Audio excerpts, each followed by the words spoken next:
We're with Coach Dan Gable here at the World Wrestling Championships in Moscow, Russia. Coach, how many times do you think you've been to Russia and Soviet Union during your life?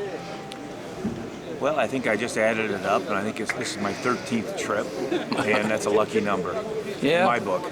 Sure. I mean, I'm on trip number 3, so you're way ahead of me. I mean, why do you think wrestling is so successful and I guess popular here in Russia? Certainly, they've excelled in all the styles of our sport. Well, it goes back a long time, and they had a system that breeded good athletes in certain sports because they specialized certain people in certain areas, and they kind of diagnosed them and okay, you're supposed to be a wrestler. That goes back a long time ago. But because they have that tradition, and even though they got out of that system somewhat, they've been able to still produce good people.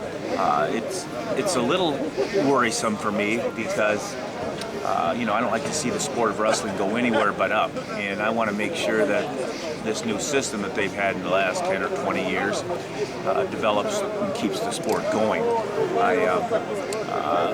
Obviously, they're still doing real well, but we want them to do real well in wrestling, just not against the United States of America. All right, well, it raises the bar for them, it raises it for us as well, right? Absolutely. I mean, when you were an athlete or a coach coming to Russia, did you get a little bit more excited knowing that you'd be going to a place where wrestling's important?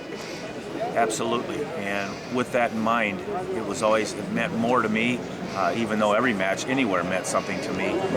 When I was in a place like Russia, I didn't get intimidated. It made me want to perform even more. And it was one of those things that if you're going to travel this far, you're going to be here, you got to come back home with the prize. Now, obviously, the U.S. team has 2 more days and got a couple athletes that came out of the University of Iowa that are wrestling here. What are your thoughts in regards to Zadick and Metcalf? I mean, you might see them a lot more often than we do when they're doing their training back in Iowa City. What are your thoughts about their opportunities here? Well, the rules of the sport right now has kind of equalized a lot of people. From that point of view, 4-minute matches mostly. Most of them were 4 minutes, right. And not a lot of stalling called. Not a lot of technical skills. You see some leg shots, and you see the clinch, and you see an ankle lace, but maybe a gut once in a while. But because of that, they've honed it down to equality a little bit, and everybody that steps on the mat almost has a chance to win. So you really can't make a whole lot of mistakes.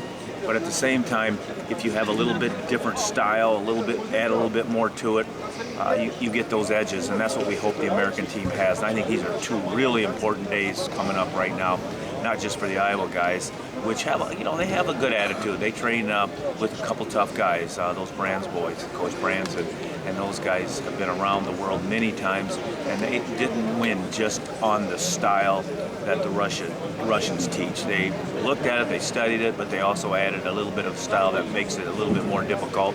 And both Zadick and Brent Metcalf have that style. It's just a matter if they can put it in that 4-minute period or that 6-minute period or whatever it takes to be successful. But yes, they're very good. Now, you always get keyed up and real excited when matches are coming up. You're not one of the coaches of the U.S. team, but you're part of our group. I mean, do you still get the same energy and enthusiasm when an American steps out on the mat like you do when you've been a head coach at college or you've coached the world team or the Olympic team? I may be low-key right now talking, right. But as soon as we get in that stands, or as soon as one of the American young men get out there and we're in a tough match, I'm going to be excited. Yeah. And all of a sudden, if we can build on 1, 2, 3, 4, 5, 6, 7, 8, 9, 10 matches, 12, 15, 20 matches in the next 2 days, and if we do pretty well, I'm going to leave you real excited. Now I have burnt a lot of energy. Thanks a lot, Coach. Thank you. Appreciate it.